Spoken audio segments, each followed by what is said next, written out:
Hello everyone, स्वागत है आपका हमारे प्यारे से चैनल बेंस पढ़ाई में। आज हम करेंगे अपना इंग्लिश का चैप्टर द टेल ऑफ।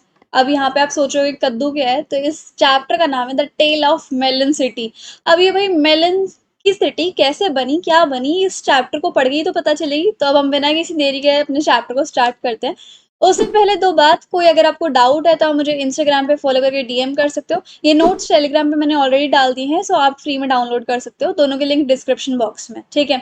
अब ये बेसिकली है तो चैप्टर, बट ये लिया गया है एक पोयम में से, और पोयम का नाम क्या था, मैपिंग्स, जो कि पब्लिश हुई थी 1981 में। और ये विक्रम सेठ की कलेक्शन ऑफ पोएम्स में से एक पोयम थी, लेकिन अब उस पोयम का चैप्टर बना दिया गया है, ठीक है। अब इस चैप्टर में होता क्या है ये देखो। The city which the poet, अब जो विक्रम सेठ जिस सिटी के बारे में बात कर रहे होते हैं, उस सिटी को एक बहुत ही ज्यादा शांत और न्याय वाले राजा द्वारा रूल किया जाता है। मतलब जो उस सिटी का राजा होता है वो बड़ा ही शांत और न्याय वाला होता है। उनको बहुत फेयर माना जाता है कि मतलब कोई भी दिक्कत आ जाए, कोई भी प्रोसीडिंग्स आ जाए, तो उसके लिए वो जो राजा होते हैं वो बहुत ही ज्यादा फेयर होते हैं, शांति से काम करते हैं, न्यायपूर्वक काम करते हैं। तो एक बार उन्होंने ऑर्डर कर दिया कि भाई हमारे जो दरबार है उसके लिए तुम एक आर्क बनवाओ, ठीक है। मतलब ऐसे गोलाई इस टाइप से बनवाओ, ठीक है। ऐसे एक आर्क बनाओ, टाउन के मेन रोड पे वो लगनी चाहिए, ठीक है। मतलब सिटी के मेन रोड पे वो लगनी चाहिए, ताकि लोग वक्त जब आए हमारे टाउन में, हमारी सिटी में आए, तो देखे कि कितना शाही दरबार है, इस तरीके से। तो उन्होंने देखा कि ये जो है गुड लुक बनेगी, गुड साइट आएगी, जब बाहर से लोग बाग देखने के लिए आएंगे, वो मोटिवेट होंगे यहाँ पर आने के लिए, टूरिज्म वगैरह भी बढ़ जाएगा, ठीक है। So since it was the king, क्योंकि किंग ने बोला था, किंग ने ऑर्डर किया था कि वो आर्क बन जाए, तो वर्कमैन लग जाते हैं इस ऑर्डर को पूरा करने के लिए। उन्होंने एक आर्क जो है वो बना दी कुछ इस टाइप से, जैसे मैंने पिक्चर बनाई हुई है। अब उसकी इनऑर्गेरेशन करने के लिए किंग को बुलाया जाता है, ठीक है। किंग जो है आ जाता है उसकी इनऑर्गेरेशन करने के लिए। अब क्या होता है, जैसे ही किंग जो है उस आर्क के अंदर से एंटर करने लग जाते हैं, तो उस आर्क में यानी कि इस ऊपर की गोलाई में किंग का जो है वो सर लग जाता है, उनका सर फूट जाता है, और उनका जो क्राउन होता है वो नीचे गिर जाता है, ठीक है। अब ऐसा इसलिए होता है क्योंकि वो आर्क यानी गोलाई जो थी वो थोड़ी लो थी, ठीक है, नीचे थी थोड़ी। तो उनके जो काम एक्सप्रेशन से, जो मतलब वो इतने शांत शांत वो लगा करते किंग, उनके एक्सप्रेशन फेस के बिल्कुल ही चेंज हो जाते हैं, ठीक है। अब उनका जो मुंह एकदम सड़ेला सा हो जाता है, डिसप्लेजर वाला हो जाता है, एक्सट्रीम उनके मुंह पे एक्सप्रेशंस आ जाते हैं। उनको ऐसा लगता है कि यार मेरी तो बेइज्जती हो गई, डिसऑनर हो गया। अब वो क्या करते हैं कि मैं उस इंसान को छोड़ूंगा नहीं, मैं उस इंसान को फांसी दूंगा जिसने भी ये ऐसा करा है काम। तो वो बुला लेते हैं चीफ ऑफ बिल्डर्स को, जिसने मतलब आर्क बनाई है, ठीक है। सो किंग के ऑर्डर को फुलफिल करने के लिए रोप्स यानी कि रस्सियां मंगवाई जाती हैं, और गैलोज लगवाया जाता है। गैलो क्या होता है, एक वुडन फ्रेम, जिसकी वजह से यूज इन पास्ट, जो एक वुडन फ्रेम होता है जिसको पास्ट में यूज किया जाता था, जिसके थ्रू लोगों को मारा जाता था हैंग करवा के, ठीक है। कुछ इस टाइप का यहाँ पर बना हुआ है। तो ये गैलो लगवाए गए, रोप्स लगवाई गई, ताकि जिसने भी ऐसा काम किया है, आर्क को नीचा बनवाया है, जिसकी वजह से मेरा इतना अपमान हुआ है, उसको फांसी की सजा मिले, ठीक है। तो जो चीफ ऑफ बिल्डर्स थे वो आए, और उनको बोला गया कि तुम्हें फांसी की सजा होगी, ठीक है। अब ऐसा किंग ने कहा था। तो जैसे ही उन्होंने किंग को देखा, तो चीफ ऑफ बिल्डर्स जो वो शाउट करने लग गए, और उन्होंने चिल्ला चिल्ला के बोला कि हमारी गलती नहीं है, ये तो वर्कमैन की गलती है। तो किंग ने फटाफट से उनको छोड़ दिया और वर्कमैन को बुला लिया कि अब वर्कमैन को फांसी होगी, ठीक है। तो अब क्या होता है, वर्कमैन भी बहुत ज्यादा सरप्राइज हो जाते कि अरे हमें फांसी होगी, हमारी तो गलती नहीं है। तो उन्होंने किसका खोट निकाल दिया कि ये तो ईट जो है वो सही साइज की नहीं थी, इसलिए ऐसा हुआ है। तो आप उनको बुलाओ जिसने ईट बनवाई है, ठीक है। तो वो मजदूरों को बुला लेते हैं, मेसन्स को बुला लेते हैं, कौन, किंग, ठीक है। अब मेसन जो है यानी मजदूर जो है, ऐसे कांपने लग जाते हैं किंग के सामने, क्योंकि फांसी उनको मिलनी थी, ठीक है। सो वो कहते हैं कि ये तो आर्किटेक्ट का ब्लेम है, ठीक है, जिसने, जो आर्किटेक्ट है उसकी वजह से हमने ईंटों का साइज ऐसा बनाया। तो आर्किटेक्ट को बुलाया जाता है। अब उन्होंने कहा किंग ने कि अब तुम्हारी गलती है, तुम्हें जो है फांसी मिलेगी। इंस्टेंटली आर्किटेक्ट कहता है कि सारी गलती तो किंग की है, जिनकी वजह से आर्किटेक्ट ने अपना लास्ट टाइम पे प्लान चेंज किया है, ठीक है। सो यानी कि लास्ट मोमेंट पे ही किंग को ही गलत दोषी ठहरा दिया जाता है, ठीक है। अब किंग इस बात के लिए एंग्री हो जाता है कि हैं, मैं ही रिस्पॉन्सिबल हूँ इस मेरे अपमान के लिए, ठीक है। सो क्योंकि वो बिल्कुल ही जस्ट और प्लेसड किंग थे, मतलब कि एकदम शांत और न्याय वाले किंग थे, उन्होंने सोचा कि बेस्ट तरीका यही होगा कि हम किसी को कंसल्ट कर ले कि कौन इस चीज को सॉल्व कर सकता है, इस केस को सॉल्व कर सकता है, इस कंफ्यूजिंग सिचुएशन से कैसे हम बाहर निकल सकते हैं, ठीक है। तो उन्होंने क्या किया, जो टाउन का सबसे ज्यादा वाइसेस्ट पर्सन था, चालाक इंसान था, बुद्धिमान इंसान था, उसको बुलाया गया, ठीक है। तो उन्हें वाइजेस्ट मैन मिल गया, but he had to be carry to the royal court, लेकिन उनको रॉयल कोर्ट ले जाया गया, मतलब उनको लाना पड़ा, क्योंकि वो बहुत ही ज्यादा बूढ़े इंसान थे, उनको सारी चीजों का ज्ञान था, एक्सपीरियंस था, वो अच्छे से वॉक भी नहीं कर पा रहे थे और देख भी नहीं पा रहे थे, तो आप समझ सकते हो कितने बूढ़े होंगे।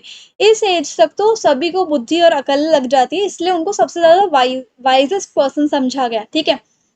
सो ही फाइनली स्पोक्स, तो उन्होंने फाइनली अपनी बहुत लड़खड़ाती आवाज में बोला कि one at fault must be executed, कि जिसकी भी गलती है उसको एग्जीक्यूट करना चाहिए, और ये सारी गलती इस आर्क की है जिसकी वजह से किंग का जो क्राउन है वो गिर जाता है, और इस आर्क को ही, यानी कि इस चीज को ही फांसी पे लटकाना चाहिए। अब उनका राय या फिर उनकी ओपिनियन जानने के बाद, उस वाइज मैन की ओपिनियन जानने के बाद, आर्क को लेके जाया जाता है पब्लिक एग्जीक्यूशन यानी कि हैंग के लिए। लेकिन सडनली जो रॉयल कोर्ट के मिनिस्टर्स होते हैं, उन्होंने ऑब्जेक्शन उठा दिया। उन्होंने सोचा डिसरिस्पेक्टफुल फील होगा कि हम किसी चीज को, इसे किसी इंसान को नहीं, हम किसी चीज को जिसने हमारे किंग के हेड को टच किया है उसको लटका रहे हैं, ठीक है। तो किंग को भी ये बात सही लगी कि यार चीज को क्या लटकाना है ना। तो बाय दिस टाइम, अब जो इस टाइम तक जो क्राउड था, यानी कि जो भीड़ थी, वो बहुत ज्यादा अनसेटल हो गई थी, मतलब इतनी भीड़ उमड़ गई थी, इतनी भीड़ की किसी ना किसी को आज फांसी लगेगी, तो बहुत लोग आ गए थे, है ना।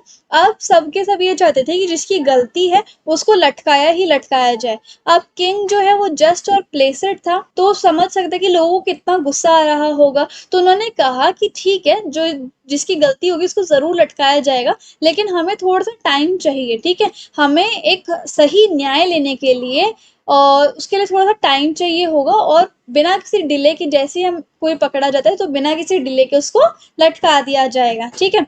अगर नेशन हैंगिंग चाहता है तो उसको हैंगिंग देखने को मिलेगी, ठीक है। अच्छा, अब क्या होता है, वो एक चीज को डिसाइड करते हैं कि उस इंसान को लटकाया जाएगा। उन्होंने ना एक हाइट पे एक फंदा लटका दिया था कि इस हाइट पे जो भी इंसान इस फंदे में फिट आएगा, मतलब इस प्रॉपरली हाइट पे, वो ही इंसान गिल्टी माना जाएगा और उसी को फंदे पे लटकाया जाएगा। और वो जो नूज होता है, जो फंदा होता है, वो बहुत हाई पॉइंट पे लटका दिया जाता है। कोई लंबा ही इंसान उस फंदे में फिट हो सकता है, और वो एक और एक इंसान कौन निकलता है इतने सारे लोगों में से, द किंग, ठीक है। और फाइनली हमें कोई ऐसा इंसान मिल गया था जो कि फाइनली फंदे के लटक सकता है, और मिनिस्टर्स ऑफ द रॉयल, और फाइनली क्या होता है, किंग को ही लास्ट में ऑफिशियल फोर्स ऑफ लॉ यानी कि कानून की नजरों से किंग को ही लटका दिया जाता है, उनकी मृत्यु हो जाती है, ठीक है। सो रॉयल कोर्ट के जो मिनिस्टर्स होते हैं उनको बढ़िया सांस मिलता है रिलीफ का, कि यार चलो किसी न किसी की तो डेथ हो गई, और हम हमारी डेथ नहीं हुई, हमें नहीं लटकाया गया, और हम जो है बच गए, ठीक है। सो अब जो है सब में सवाल उठने लगता है कि अब हमारा नया किंग कौन होगा, किसके सर पे वो क्राउन होगा, ठीक है।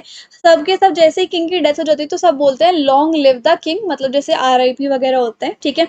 अब it brings out the irony, अब यहाँ पे एक आयरनी दिखाती है कि जो किंग होता है वो अब बिल्कुल भी जिंदा नहीं है। They wanted their king to live a long life, वो चाहते थे कि किंग बहुत लंबी लाइफ जिए, लेकिन तो उनको दूसरे हाथ पे बहुत ही ज्यादा रिलैक्सेशन फील हो रही होती है कि चलो हम में से किसी एक की डेथ नहीं हुई, ठीक है।